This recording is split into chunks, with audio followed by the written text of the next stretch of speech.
साथियों नमस्कार। साथियों, राजनीति में आपने इससे ज्यादा घटिया आदमी नहीं देखा होगा अभी तक। मैं इस तरह के शब्द यूज करता हूं इस व्यक्ति के लिए क्योंकि ये आदमी ठीक नहीं है। इस आदमी को दिल्ली में इस तरह से घेरा जा रहा है कि अब इनके जो एक्सप्रेशंस हैं, इनकी जो बातें हैं, उन्हीं से पता चल रहा है कि ये किस तरह से हताश हैं और किस तरह से हार इनके सिर पर घूम रही है। जी हाँ। सबसे बड़ी दिक्कत जो इनको महसूस हो रही है वो ये कि बीजेपी तो लड़ ही रही है, कांग्रेस भी मजबूती से लड़ रही है इस बार। वरना कांग्रेस ढीली पड़ जाती थी क्योंकि कांग्रेस चाहती थी कि बीजेपी ना जीत पाए, तो इसलिए कांग्रेस ढीली पड़ जाती थी और केजरीवाल जीत जाता था। अब कांग्रेस को रियलाइज हो गया कि केजरीवाल तो हमारा वोट खा के जीत रहा है और ऐसे ही हम केजरीवाल को जिताते रहे तो हमारा तो एग्जिस्टेंस ही खत्म हो जाएगा। तो कांग्रेस भी मजबूती से लड़ रही है। कल बीजेपी ने भी अपनी पहली लिस्ट जारी कर दी है, जहां पर केजरीवाल के सामने परवेश वर्मा जी को लड़वाया जा रहा है और उधर से शीला दीक्षित के बेटे संदीप दीक्षित जी लड़ रहे हैं। तो केजरीवाल जी खुद का इलेक्शन बचा जाए, खुद की सीट बचा जाए तो बहुत बड़ी बात मानिएगा आप। आतिशी को घेरने का प्रोग्राम बना लिया गया है। आतिशी के खिलाफ कांग्रेस ने खड़ा किया है अलकलाम्बा को, और बीजेपी ने भी अपने प्रत्याशी खड़े कर दिए बिडूरी जी, और ये दोनों ही मजबूत हैं। तो इस समय जो है दिल्ली का सीन ऐसा बन चुका है कि कुछ नहीं कहा जा सकता कि क्या हो। मैंने कई वीडियोस में बताया कि पिछले लंबे समय से आप देख रहे हैं कि केजरीवाल लगातार कोई ना कोई स्कीम घोषणा कर रहे थे।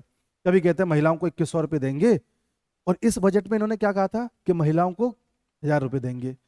फिर ये क्या बोलते हैं जब दे नहीं पाए कि मैं तो देने वाला था लेकिन बीजेपी ने मुझे जेल में डाल दिया, मैं कहाँ से दे देता, तो मैं नहीं दे पाया, इस अगली बार दूंगा। 1000 नहीं, 2100 दूंगा, लेकिन शर्त है कि हमारी सरकार आनी चाहिए। आप बात समझिएगा।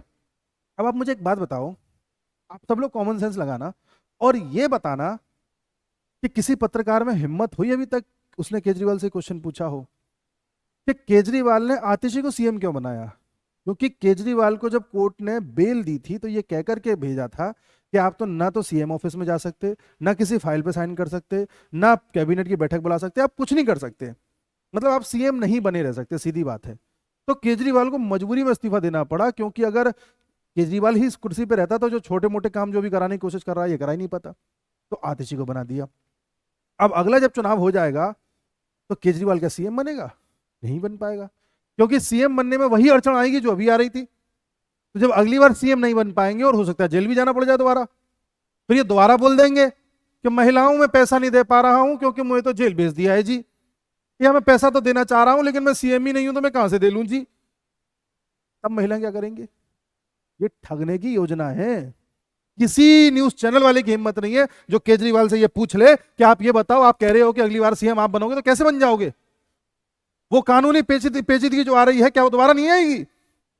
किसी की हिम्मत नहीं है। कई ऐसे पॉडकास्ट करने वाले आजकल आपको दिख रहे होंगे जो केजरीवाल का पॉडकास्ट कर रहे हैं और जो बहुत बड़े न्यूट्रल यूट्यूबर बनते थे अपने आप को। मेरे से कई लोग कहते हैं कि आप किसी एक पार्टी का पक्ष लेते हो। मैं पार्टी का पक्ष नहीं लेता, मैं बात का पक्ष लेता हूं। और एक पार्टी ज्यादा अच्छी बातें कर रही है तो मैं उसकी जाहिर सी बातों का जिक्र करूंगा। इस इंसान का पक्ष लूं मैं? उन यूट्यूबर्स का आप क्या कहेंगे जो इस इंसान को आजकल पॉडकास्ट पे बुला रहे हैं, या उन यूट्यूबर्स का क्या कहोगे जो इस इंसान के पक्ष में लंबे समय से वीडियो बना रहे हैं जर्मनी में बैठ करके, उस पर क्या कहोगे? बट मैं उसमें बाद में आऊंगा। तो केजरीवाल ने 2100 की स्कीम लॉन्च कर दी। फिर केजरीवाल ने पुजारियों को खुश करने के लिए कि भाई पुजारी ग्रंथी स्कीम हम लेकर के आ रहे हैं, 18,000 रुपये महीने पुजारियों को दिया करेंगे। आपको पता है ये पिछले 10 साल से मौलानाओं को पैसे दे रहा है हर महीने, उनमें भी पिछले 17 महीने से दे नहीं पाया है। इसलिए मौलाना इतने नाराज हो गए कि इसके घर के बाहर प्रदर्शन कर रहे हैं। तो जब इसे पता चला कि मैं मौलानाओं को दे रहा हूँ, ये प्रदर्शन की वजह से अगर बात खुल के आ गई अच्छे से, तो फिर ये हो जाएगा कि मैं हिंदुओं के प्रति कुछ नहीं कर रहा। तो अब ये मजबूरी में हिंदुओं और सिखों को खुश करने के लिए पुजारी ग्रंथी स्कीम लेकर के आया है। जब तू मौलानाओं को पैसे दे रहा था उस वक्त हिंदुओं की याद नहीं आई थी क्या?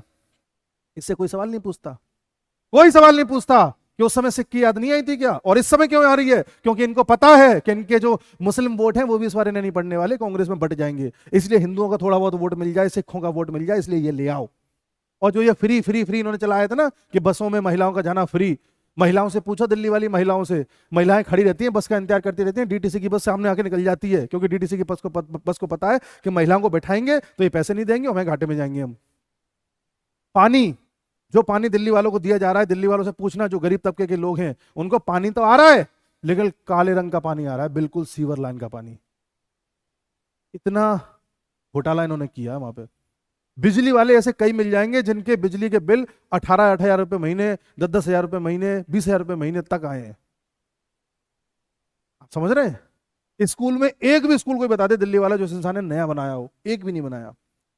लेकिन इसको करनी है घोषणा। अब देखो, बिजली का मुद्दा, पानी का मुद्दा, सड़क का मुद्दा, यमुना का मुद्दा, अस्पताल का मुद्दा, स्कूल का मुद्दा, इस पर तो इस बार बात ही नहीं कर रहा, क्योंकि इसको पता है मैंने इनमें से एक भी काम नहीं किया है। इसको पता है कि मैं फंसने वाला हूं शराब घोटाले में, पानी घोटाले में, टैंकर माफियाओं के मामले में, और डीटीसी घोटाले में। और इसको ये भी पता है कि मेरा जो ये शीश महल है, इस पर भी जो है चर्चा हो सकती है। तो उस चर्चा को डाइवर्ट करने के लिए और लोगों से बस किसी भी हाल में मुझे वोट मिल जाए, इसलिए फ्री फ्री फ्री, पैसा पैसा लो, पैसा लो, पैसा लो, पैसा लो, पैसा लो कर रहा है।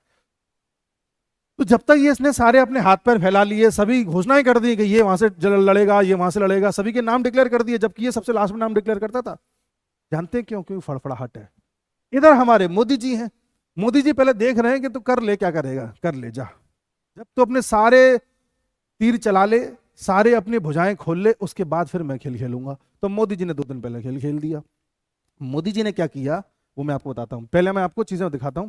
ये है परवेश वर्मा, जो इसके खिलाफ लड़ेंगे नई दिल्ली से। लंबे समय से ये वहां पर काम कर रहे हैं नई दिल्ली कॉन्स्टिट्यूंसी में, और ये पहले एमपी थे। इस बार इन्हें एमपी का चुनाव नहीं लड़ने दिया गया था। अमित शाह ने कहा था तुम नई दिल्ली में रहकर के काम करो और दिल्ली में मजबूत करो भाजपा को। तो उन्होंने मजबूत किया। इनका एक एनजीओ भी है। इनके पिताजी पहले दिल्ली के चीफ मिनिस्टर भी रहे हैं, एमपी भी रहे हैं, और इनका एनजीओ महिलाओं की बहुत मदद करता है, जिसके तहत इन्होंने महिलाओं को इस बार मदद करी है, पैसे भी दिए हैं, उनके काम भी करवाए हैं।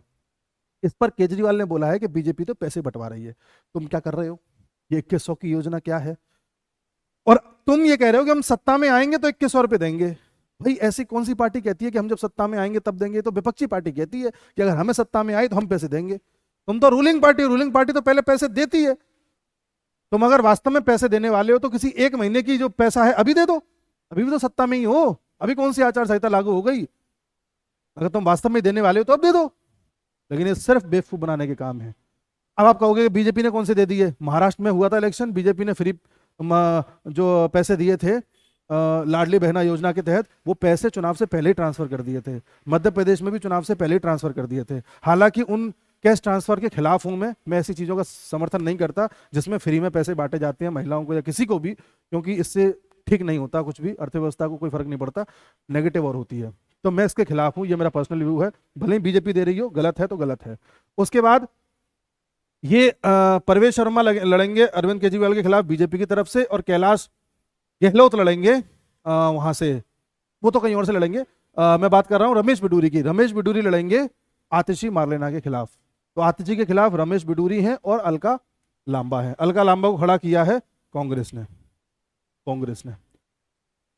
अब ठीक है, ये लोग सब खड़े हो गए, मामला और मजबूत हो गया है। समझ में आ रहा है कि जितना मुश्किल है आम आदमी पार्टी का। पीएम मोदी ने क्या खेल खेला है आप वो देखिए। पीएम मोदी अभी 2 दिन पहले दिल्ली में डीडीए के द्वारा बनाए गए फ्लैट्स का उद्घाटन करने गए थे। ये फ्लैट्स 25 लाख रुपए में बने हैं, लेकिन ये गरीब तबके के लोगों को दिए जाएंगे सिर्फ 1,40,000 रुपए में। और इसके अलावा जितने भी लोग वहां रहेंगे उनको 30,000 रुपए साल के देने पड़ेंगे मेंटेनेंस वगैरह का। और ये फ्लैट जो है इतने बढ़िया है अंदर से देखने में, इसको देख करके आम आदमी पार्टी का हलक सूख गया है। ये पिछले 10 साल में हमने एक कमरा तक नहीं दिया किसी को, अगला आदमी फ्लैट दे रहा है। क्योंकि ये जो अधिकार है केंद्र सरकार के पास आता है, अगला आदमी फ्लैट दे रहा है। 1600 से ज्यादा फ्लैट बांट दिए, और एक फ्लैट में 4 लोग भी रहेंगे तो कई लोग हो गए। अब इतने लोग जब फ्लैट में रहेंगे, दुनिया में गाएंगे, तो लोगों को दिखाई देगा यार कि मोदी के हाथ में पावर नहीं थी, फिर भी मोदी के हाथ में जो कुछ था उसमें कितना बेस्ट दे दिया। और आज भी मोदी जी जो है दिल्ली से मेरठ तक की जाने वाली जो रेल है उसका उद्घाटन करने जा रहे हैं, नमो भारत ट्रेन का, जिसमें आप दिल्ली से मेरठ सिर्फ 40 मिनट में पहुंच सकते हैं। इसमें अब लोग जाएंगे बड़े पैमाने पर, तो उन्हें लगेगा कि हाँ मोदी ने कुछ किया। ये केजरीवाल ने तो कुछ किया ही नहीं है। अब मोदी जी अपने काम लेकर के आ रहे हैं कि देखो मैंने ये कर दिया, मैंने ये कर दिया। एक कॉलेज का उद्घाटन किया है, नींव रखी है यूनिवर्सिटी की, उसमें उसका नाम ही वीर सावरकर के नाम पे कर दिया है। अब केजरीवाल ये बोला कि सावरकर यूनिवर्सिटी या सावरकर कॉलेज तो हमने बनवाया है, तो केजरीवाल कह नहीं सकता क्योंकि सावरकर का विरोध करता आया है। तो मोदी जी ने पैंतरा ऐसा फेंका है कि कल को केजरीवाल ये कहना चाहे कि कॉलेज तो हमने बनवाया है तो कह ही नहीं पाएगा, मुसलमान नाराज हो जाएंगे। ऐसे ही मोदी जी जब परसों भाषण दे रहे थे तो जनता से कह रहे थे कि साथियों मेरा तो कोई घर है नहीं, मेरा पास तो कुछ भी, एक मकान भी नहीं है अपना। मैं चाहता तो बना लेता, लेकिन जिनको शीश महल बनाना था उन्होंने शीश महल बना लिया। आपको तो पता है शीश महल कैसा है। और जो आपदा है, वो आम आदमी पार्टी को मोदी जी आजकल आपदा कह रहे हैं। बोले आपदा ने अपने लिए तो महल बना लिया और आपको एक घर भी नहीं दिया। मेरे परिवार तो आप लोग हैं, इसलिए मैं तो आप ही को घर दे सकता हूं। ये रहे डीडीए के घर, लोग खुश। जब इस तरह का नैरेटिव बनता है ना, जब लोग देखते हैं कि यार ये नेता हमको घर दे रहा है और एक वो है जो अपना शीश महल बना रहा है, तो सोचिए कितना इंपैक्ट पड़ता है। ये मोदी जी ने काम किया। अब धीरे धीरे तीर कमान से निकलेंगे। अब आप देखना, केजरीवाल को जो तीर चलाने थे वो केजरीवाल ने चला लिए, अब उसके पास कुछ नहीं बचा है। इधर मोदी जी के अब तीर निकलेंगे, ये बातें अब चलेंगी।